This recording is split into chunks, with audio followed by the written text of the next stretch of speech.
We should start. And hey, just we have just started. I think it's 6:07. Yes, it's 6:07. According to whatever clock is in the computer, internet clock. So we'll start now. So you've had a long day of 2 lectures already, and this is the last lecture as such. And therefore, I think I should be slightly quicker and faster, and hopefully you'll be able to understand what I'm doing. Okay, so first of all, any questions so far? Do you have any questions or whatever about what we have done so far? No. And by the way, have all of you got all? Yes, Soham. What? In your assignment that you have sent, one of the questions you asked was how to characterize the elements of automorphism group on the unit disk. Huh. Sir, how do we actually look at that? One of the elements was supposedly like the Blaskey factors and all. Yeah. Yeah, Hmm. they are So basically conformal I'll maps on be, unit disk. yeah, yeah. So I will be talking much more about that in the next lecture, I think tomorrow. Okay. It's actually needed a bit later on, and I think I will do that tomorrow. That what are all these things they turn out to be map Z going to Z minus W over 1 minus W bar Z. Okay. For fixed each W in the unit disk. So these are all. And we have to prove that these are all. That comes as a consequence of Schwartz lemma, okay? Yeah, And of course, this maximum principle and whatever. So I'm going to do that. I'm going to do that tomorrow, okay? yeah, sure. Thanks. And it's actually needed a bit later on, but it has some very nice consequences also, which we'll do. Okay. Okay, so that we'll talk about tomorrow. And anything else? No. Okay. So we are, I was doing this business of this. By the way, you've got all the notes up to page 70, I hope now. Yes or no?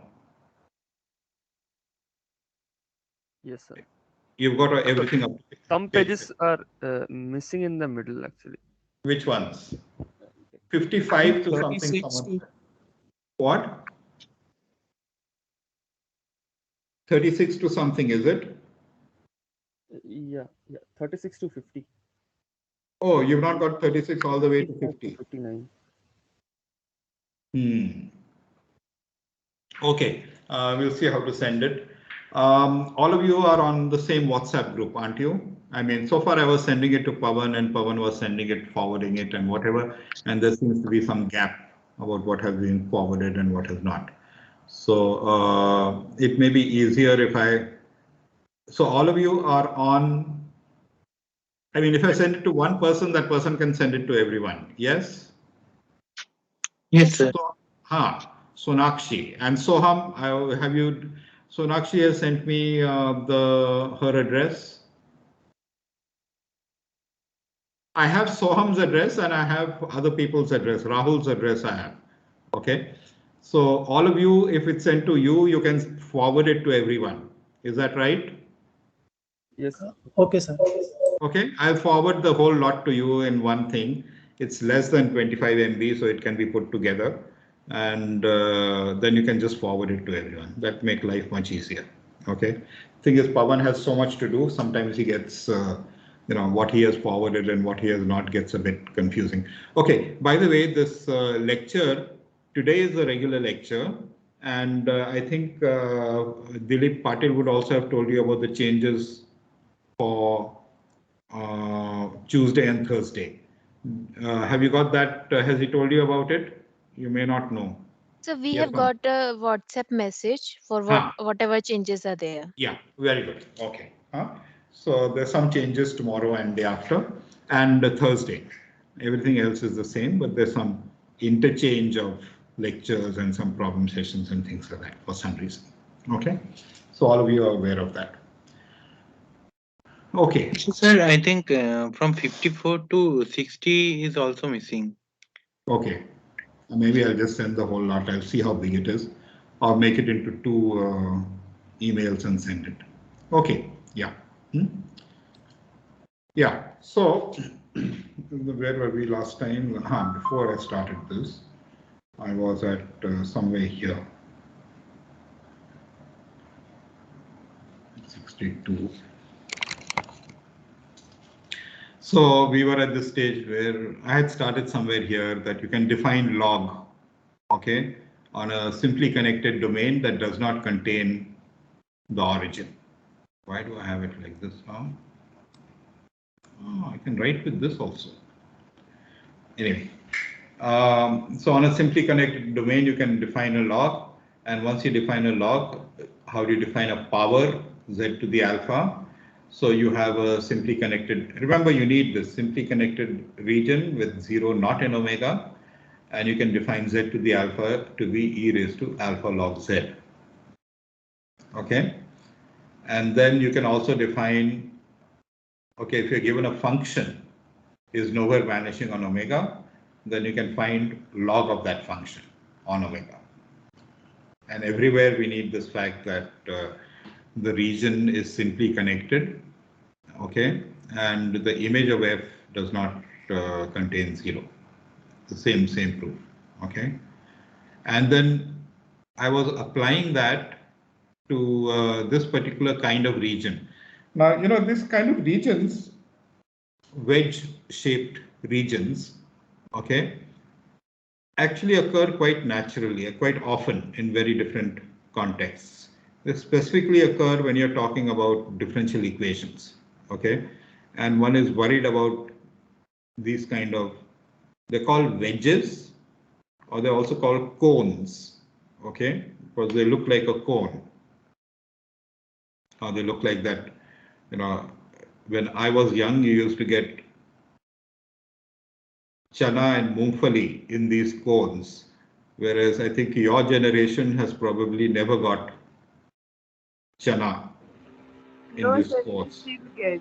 You still get? Areva? Yes. I thought nowadays it's all in plastic bags. But anyway, so the point is that these cones or these wedges are you know, things that occur very naturally in different contexts, and you want to have some way of mapping these wedges into other wedges or half planes. Okay, so how do you map a wedge like this to a half plane? Okay, upper half plane, for example. What you want to do is open out that wedge, and you will understand that there are problems occurring at that origin. Okay, so this is the kind of thing that we talked about in this Fragment-Lindelof theorem, that you take this. First we have to understand what is going on in this particular wedge. Okay, so the wedge is from minus pi by 4 to pi by 4, everything inside. Okay, and it does not contain the origin. Okay. So it's that interior of that core. Okay. So on S we can define Z to the 3 by 2 because that region does not contain the origin and it is simply connected. And I had said that this is convex and therefore it's simply connected. There's some bit of understanding that needs to be taken there, that you should be able to prove that if a region is convex, then it must be simply connected. Okay. So on S, because it is convex, it's simply connected, does not contain 0. When you have that cone, we always have that hole at 0. Okay, 0 is not there. We can define Z to the power 3 by 2. So Z to the power 3 by 2 is 3 by e to the 3 by 2 log Z. And if Z is r e raised to I theta, then Z to the 3 by 2 is r raised to 3 by 2 e raised to I 3 theta by 2. I'm interested in that 3 by 2 business there. I'm interested in this 3 by 2. You will see why in a moment. I'd done this last time, but I think it's worthwhile to go over this again. So if so log z is the principal branch of it, z to the 3/2. So here it is e raised to I theta 3/2. So this is absolute value 1 is r to the 3/2. And here is what I want to have, that therefore when you put r equal to 0, this thing still makes sense. The limit when r tends to 0 of this thing makes sense. It is 0.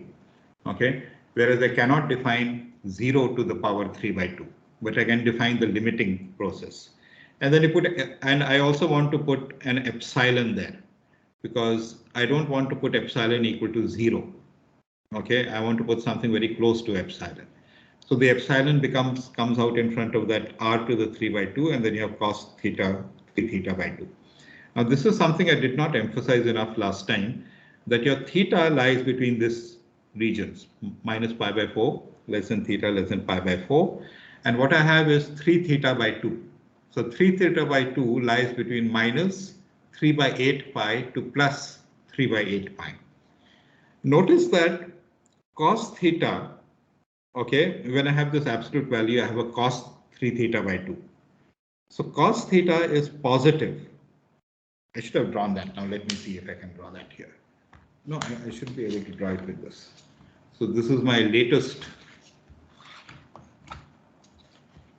So this is my latest picture. I hope you're very impressed. This is minus pi by 2, and this is pi by 2. And here I have, what do I have? 3 pi by 8.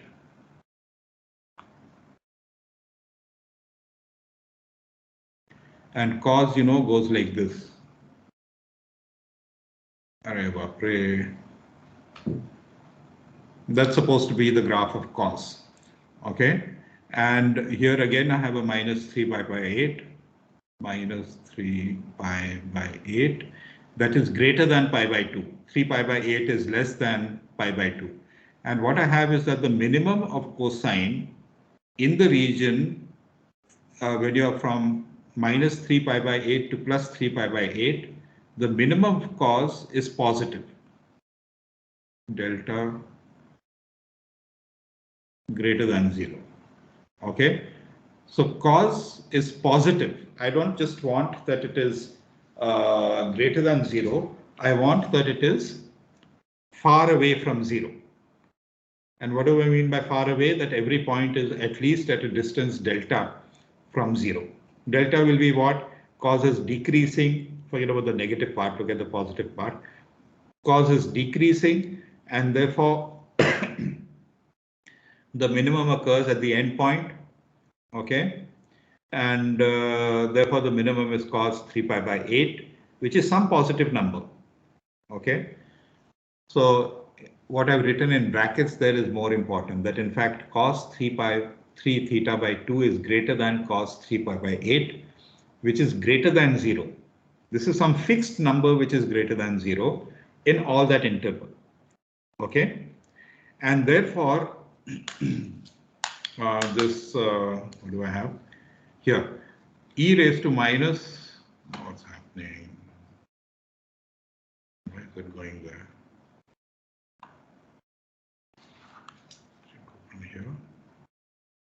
Here. Now it should work.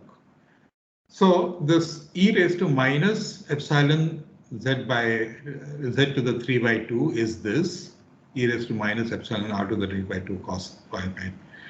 Cos is something that is bounded away from 0. Okay, and therefore in the limit when z tends to infinity, I want to look at this. What happens when z is tending to infinity? Z tending to infinity means r is tending to infinity, and this is e raised to minus epsilon something. This is bounded away from 0. You see, I have to be slightly, I hope you understand why I'm worried about this fact that it is bounded away from 0. Because I have a product of two factors. Okay. And in fact, I don't have to do it here. The first factor is bounded as r tends to infinity. And the second factor also I want to be bounded because I want, so it doesn't really matter here. It's okay. So the limit when z tend to infinity of e raised to minus epsilon z to the power 3 by 2. Okay, I've written it again, that's all. This limit is 0. Okay, so e to the minus epsilon z to the 3 by 2 is bounded. When r is bounded, obviously it is bounded. And what I have is that when z tends to infinity and z is in that wedge, then also e to the minus epsilon z to the 3 by 2 tends to 0. So the point is that in this region S, in this domain S, e to the minus epsilon z to the 3 by 2 is bounded. Okay, that is what I want from this. Okay. And I could draw this on this sheet. So as you can see, I'm also getting more sophisticated. So where do I need that? I need that in this proof of the Pragman-Lindelof theorem. That suppose f is holomorphic in that region, f is continuous unto the closure. Okay, f is holomorphic on the wedge, and it is continuous on the f can be continuously extended to the closure of that wedge, and f is bounded by 1 on the boundary of S. Okay, and f does not have too much growth. It grows less than the exponential. Then the conclusion is f is always bounded by 1. Namely, it is bounded by that region that I have, that less than 1 on the boundary. So you see what I have here, this is sort of an extension of the maximum modulus principle, because what I'm saying is that f is allowed to have some growth, but the growth that it is having, fz is less than c epsilon e to the c mod z. Okay, it has sort of exponential growth on S, and I'm concluding that it is bounded on S. Okay, so even functions which have exponential growth initially, they also are bounded. And you will understand that is why I put that epsilon in there. Let epsilon be like this. Okay, and what we have is that fz is also bounded by this exponential growth. Okay, that is what we have, because f is bounded by exponential growth, and the other part is bounded on the whole of S. Therefore, this is less than exponential growth, and it tends to 0 as z tends to infinity in the closure. Okay. So fz is bounded on the closure, f epsilon z is bounded on the closure. If it is bounded on the closure, okay, you can find a sequence which converges to whose value of f at that sequence converges to the maximum, supremum. Okay, these points are in the closure, but you know that after a certain time, f is tending to 0. Okay. F epsilon is tending to 0. Where is f epsilon? F epsilon is this. Okay, fz is like this, and therefore f epsilon of z tends to 0. So you have the maximum occurring on some sequence. You can find a sequence which converges to that. That sequence must be bounded. Okay, why? Because after a certain stage, f is tending to 0, where r is sufficiently large. So Zn has a limit point which is in a bounded region in the closure of that sector. Okay. So you have, if A is in the interior of S, then you have a maximum occurring at an interior point, and therefore f must be constant. Okay, but we are assuming f is non-constant.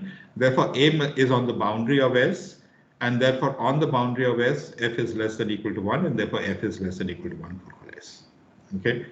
So this is an extension of the maximum modulus principle. As I said last time, there are more and more versions of this, that more sophisticated versions of this that you will come across, and each of these are important, but the idea is basically the same. Okay, we are allowing the f to have some growth, but the region is such that that growth in the f, okay, you're multiplying it by some, you see this e to the minus epsilon z to the 3 by 2. Such things you have to, you see, the way we did this was we got this particular function, e raised to minus epsilon z to the 3 by 2. Okay, and this function sort of solved the problem for us. So the whole thing in these kind of things is that how do you come up with this function which will allow you to, my initial assumption is that f has exponential growth. F has growth which is less than the exponential growth. Mod fz is less than e to the mod z. So my assumption is fz is less than e to the mod z. Okay, and my conclusion is that f is bounded. So I hope you're seeing that this is a big step. You're assuming it has exponential growth, and then I'm proving that it is bounded. And the reason I could do that was because I came up with this function e to the minus epsilon z to the 3 by 2. Okay, and I multiplied by these two functions and did some analysis of this. It depended on the behavior of the function e to the minus epsilon z to the 3 by 2 on the sector S. Okay, so if there are different domains and you have something that is growing there, if you can find something that corresponds to a function that corresponds to e to the minus epsilon z to the 3 by 2, okay, you can prove something about the function f being bounded. Okay, so these are, I mean, there's a word for these kind of things. They sort of modify the function that you're talking about. I'm talking about capital F, and I'm modifying it to e to the minus epsilon z to the 3 by 2. Okay, and I'm getting f epsilon because there's an epsilon there. So I'm modifying fz by e raised to minus epsilon z to the 3 by 2 to get f epsilon, and this modified fz, okay, f epsilon z is what I'm looking at to get the conclusion that f is bounded. So these modificators, there's a name for these kind of things, and they're also called mollifiers. Molly, M-O-L-L-I-E-R-S. So these kind of functions that you can choose for different regions, which sort of moderates or mollifies f. I mean, how is the word mollify used? Okay, you mollify a child who's crying to stop him from crying by giving the child a lollipop. Okay, so it's the same kind of thing. I'm mollifying the function f, which has exponential growth less than exponential growth, by something which will make the mollified thing nice. Okay, so there is this notion of what are called mollifiers in mathematics, which is quite okay.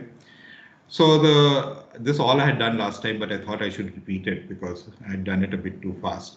So if f is bounded by 1 on the boundary and has not too much growth, then f is bounded by 1 on S.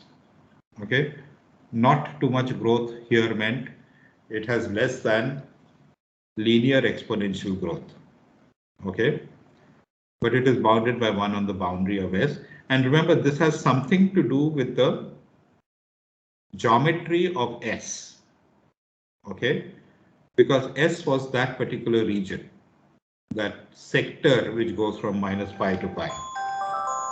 Okay, so if you choose a different sector, maybe you should change the mollifier. Okay, and if you have a different function, at least for this sector, the conclusion is not true, because I'd given this example that instead of having f having linear exponential growth, if f has quadratic exponential growth, then I cannot conclude that it is bounded by 1. Okay, so you please check this out, that if it has bounded, if it is z squared, you see what is going to happen with z squared is that the image of S, z squared does what? It doubles the argument. Okay. So if initially your argument goes from minus pi by 4 to pi by 4, when you take z squared, that argument is going to go from minus pi to pi. So the boundary is going to be along the argument equal to minus pi or pi, which is the y-axis. And on the y-axis, the function f is bounded, fz equal to e to the z squared. On the y-axis, it is bounded by 1. Okay. But f is not bounded on the whole of S.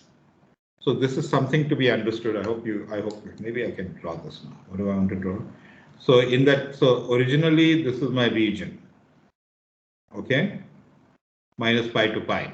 So when you take z squared, so I map it into z squared. This sector is now becoming this sector. Okay. You're doubling the angle. Now on this sector, what is the boundary? The boundary is this line. Okay, that is the imaginary axis. Now when you take z squared, what is z squared? Z squared is x squared minus y squared plus 2i xy. Yes, and on the real line, on the imaginary line is what? Z means y is equal to 0. Okay.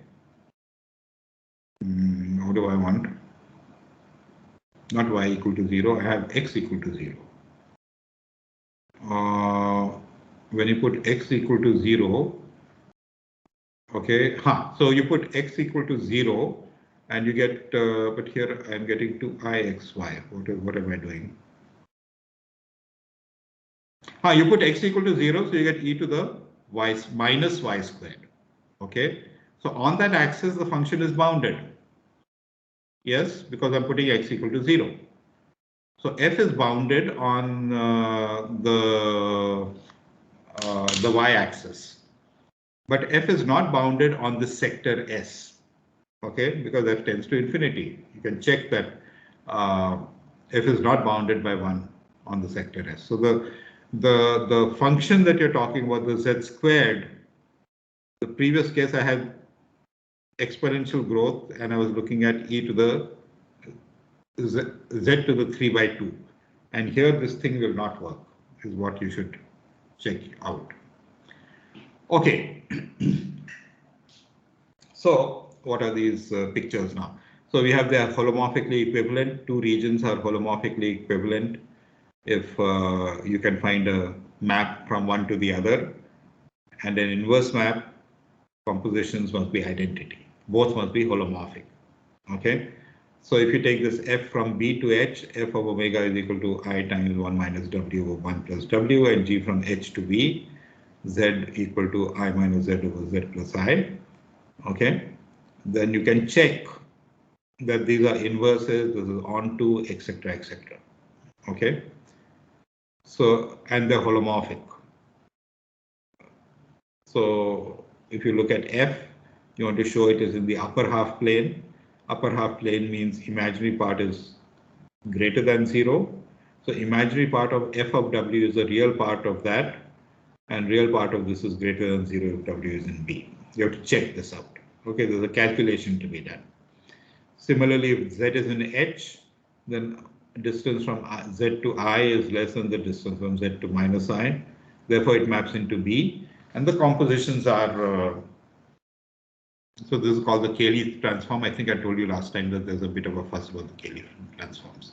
Okay, Cayley transforms are very important in very different contexts. And now that I have this picture and I can draw it here, I hope I'll draw it. So where am I? Here. So as these lines get further and further up, the picture you'll get are circles which go like that. And then these are all circles, by the way. And then go like that, then go like that, then go like that. I hope someone had figured this out.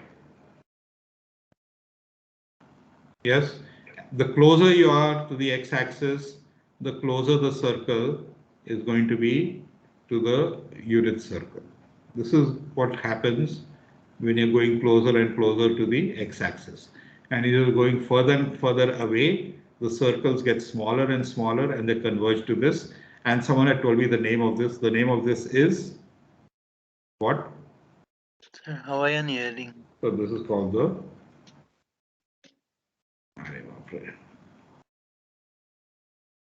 Hawaiian. Ah, so it writes only on the PDF. Huh?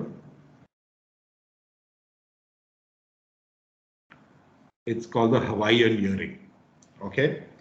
So this, and I had told you that yes, you should be able to figure this out qualitatively just from the sort of dynamics of these pictures. But if you want to do this quantitatively, you should also be able to do it quantitatively. What is the quantitative business that I'm talking about?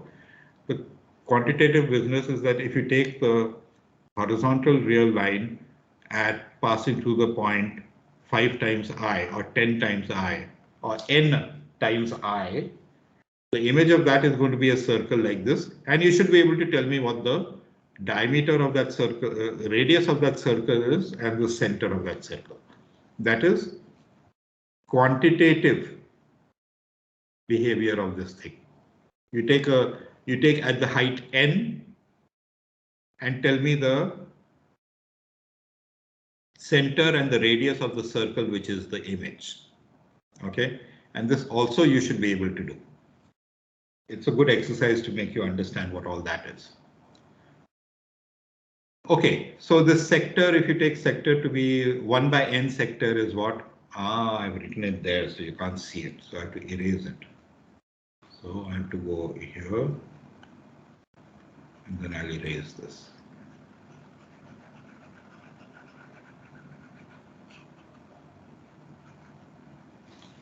So I should erase the previous thing I wrote also. No? If I have something here, let me erase this.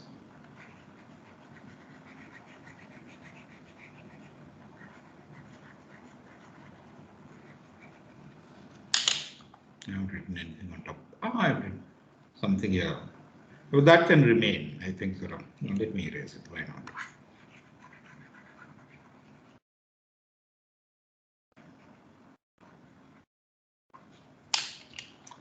Okay, so we have this Hawaiian earring that comes here, and this is how do you open up? Okay, how do you open up this sector of radius 1 by n, argument less than 1 by n? How do you open it up to the whole upper half plane? Obviously, you want the argument to go from 0 to pi, okay, and therefore argument goes from 0 to, so I should be slightly more careful here, okay. I should not call it S1 by n, or I should change this. This should be changed to, where are we here? This should be changed to, oh, I have the eraser still. And then this should be changed to less than pi by n. Okay. Argument of z goes from 0 to pi by n. And then when you raise it to the power n, okay, you'll get argument goes from 0 to pi. Argument going from 0 to pi is the upper half plane. And what is the map? The map is z to the power n. What is the inverse? The inverse map is z to the the nth power. Why can I define the nth power? The nth power I can define because that boundary is not there. Okay. So 0 is not there, the boundary is not there, and this thing is simply connected. So remember the principal branch, the same thing again. Similarly, you have z to the alpha. You have z to the alpha, and the upper half plane is, so I'm telling you about the inverse or whatever it is, argument of z goes from 0 to pi, and z to the alpha for 0 less than alpha less than 2 maps to S pi alpha, which is 0 less than argument less than pi alpha. Okay. So this nth power, previously I had 1 by n, and this is the same thing here. Okay. Again, 0 is not there. This region is simply connected, etc., etc., etc. Okay. So we are now learning how to map sectors to upper half planes to sectors in a biholomorphic manner. Okay. Or upper half plane to the unit disk, or so upper half plane to unit disk, a sector to the upper half plane. Therefore, I can map the upper half plane. Therefore, I can map a sector to the unit disk. Okay, and any sector like this I can map. Okay, and then I can map upper half plane to, for example, the first quadrant. Okay, what is the first quadrant? It's in the upper half plane and it's in the unit disk. So this is what I call the first quadrant. And what is the map? The map is 1 minus z over 1 plus z over 1 minus z. And you can check that if z is in the upper half disk, that is here z is in the upper half disk, f of z is in the first quadrant, and the inverse is like this. I should make a bit of a fuss here also. You see, the other important thing to understand in all this is that what is being mapped, which boundary is being mapped to which boundary. Okay, so I have to understand how the boundaries also get mapped. Okay, so have I written that here? I have not. So the thing you must try to understand here is that how are the boundaries mapped? You see, inside that unit disk, or inside that disk, upper half disk, okay, the function is very nice. The function is holomorphic. Okay, so the function is holomorphic, and it has so function is holomorphic inside the unit disk, and it maps it very nicely into the first quadrant. You must understand that this does not mean that the function maps the boundary to the boundary nicely. In fact, you will know that, I mean, you know, you should be able to prove that there does not exist any differentiable function which sort of takes that straight line, the real line, and maps it to this perpendicular to quadrant, boundary of the quadrant. So I'm saying that there exists a holomorphic function which does this on the interiors. Okay, and that holomorphic function has a continuous extension to the boundary. But on the boundary, the function is continuous, but it is not even differentiable. Whereas on the interior, the function is holomorphic. Forget, I mean, it's much more than differentiability. It is holomorphic as a function of complex variables. But the boundaries, the function on the boundary behaves badly. So you must understand that the boundary behavior of holomorphic functions can be very complicated. Okay, so it is, you know, one has to be careful with this boundary behavior of holomorphic functions. In fact, that as such is a very complicated area to study.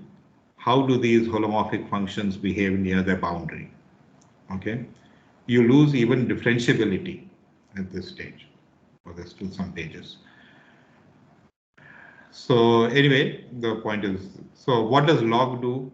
Okay, log z is going to map the upper half plane.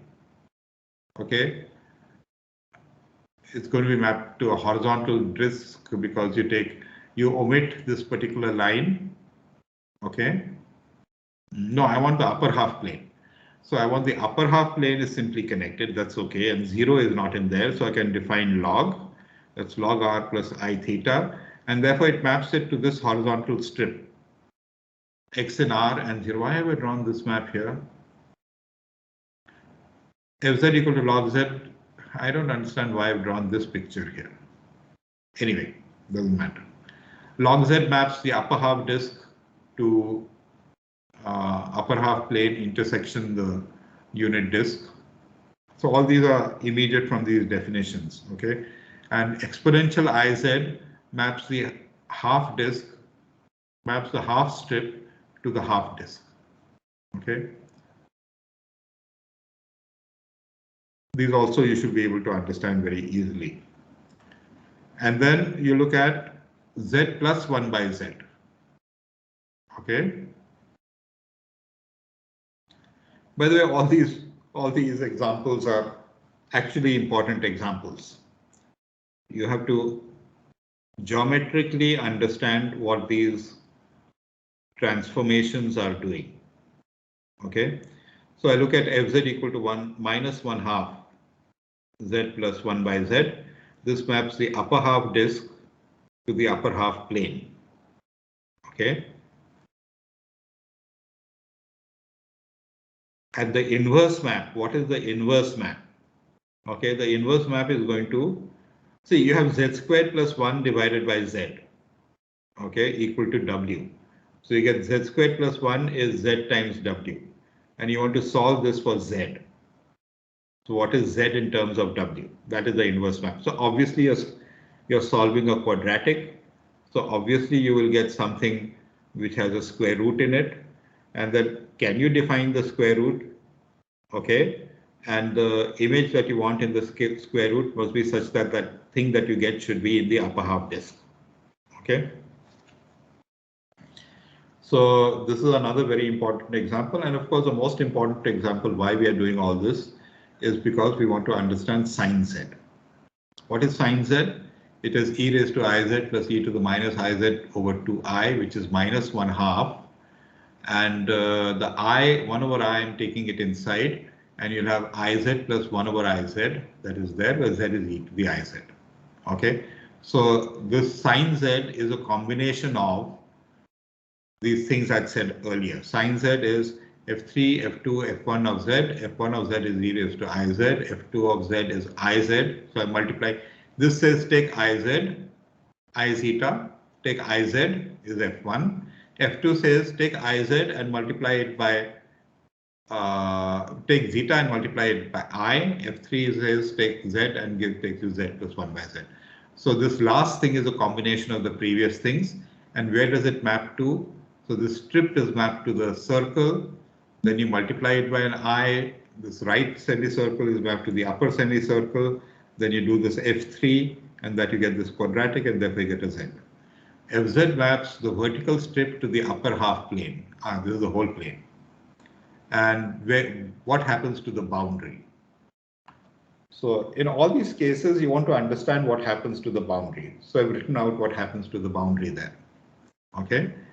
And finally, one wants to come to the Schwartz lemma. What time is it? 6:50. I promised you that I will stop at 6:50. So we are going to need this business when we talk about, if we talk about the proof of the Riemann theorem, okay, invariance of domain theorem. So, okay, I had promised you that I'll stop early. You already have had too much of time. So, okay, let me finish. Let me sort of say this. I'll repeat myself next time. So this is the question that one of you had asked. Okay, it's related to the question one of you had asked. That if you have a holomorphic map from D to D, this is a unit disk, open ball, which maps 0 to 0, then fz is less than mod z for all z in D. If for some z naught, fz naught is equal to mod z naught, then f is a rotation, and the derivative is always less than or equal to 1, and the derivative equal to 1 means it's a rotation. Why? You look at fz divided by z. Okay, I'm assuming f0 is 0. So fz divided by z has a removable singularity, and therefore g of z is holomorphic and it's bounded at 0. Remove the singularity. And if mod z is equal to r, gz is fz by z, but fz is less than 1. That's what I'm assuming. Where are we? fz is less than mod z. Okay. And the image of fz, f is from D to D. So the image of fz is in D. So mod fz is less than 1. So gz is less than 1 by r. Okay, on this region, and therefore the maximum modulus theorem gz is less than 1 r for all z with mod z less than r. Letting rz to 1, we get fz is less than mod z for all z in D. So that is the statement, fz is less than mod z. If fz is equal to mod fz naught, then G is always attains its maximum at an interior point, but this is a holomorphic function, therefore it's a constant. The constant has absolute value 1. That means that fz is some number of absolute value 1 times z. And g of 0 is limit of this, which is f prime of 0. So f prime of 0 is g of 0. But g of 0 is less than or equal to 1. Okay. This is what I have assumed there. That's what I've just proved. Maximum is equal to 1. And therefore, maximum modulus G is constant. And therefore, G is constant. So Schwarz-Levy is an immediate consequence of the maximum modulus theorem. Very good. So I should stop here now. So Alt and Tab, I believe. Yes. Okay. So we'll use these ideas. There's still a couple of more ideas that have to come. We have to talk about these automorphisms of the disk. And once we talk about the automorphisms of the disk, then again, what is the group that is associated with that? And what is the group of invariant? What is the group? And this is a group which preserves a certain inner product. So the group which preserves the inner product, which is the usual inner product in Rn, that group is called the Isometric group, orthogonal group. It's not isometric group. It is the orthogonal group. Isometric group also includes the translations. Okay. Yes, yes. So the orthogonal group preserves a certain inner product. Okay, the usual inner product in Rn. And there's a corresponding thing here that we are going to say that this group of automorphisms of the disk, in fact, is the group of maps from C2 to C2 can be identified with the group of maps from C2 to C2, which preserve the 1-1 inner product by linear form, which has sign 1-1. Anyway, we'll come to that a bit later. So we'll stop now. Today you've had a long day, and I think it's high time. In fact, I'm going overtime. I promised you I'll stop 10 minutes early. So we'll stop now. Okay, any questions?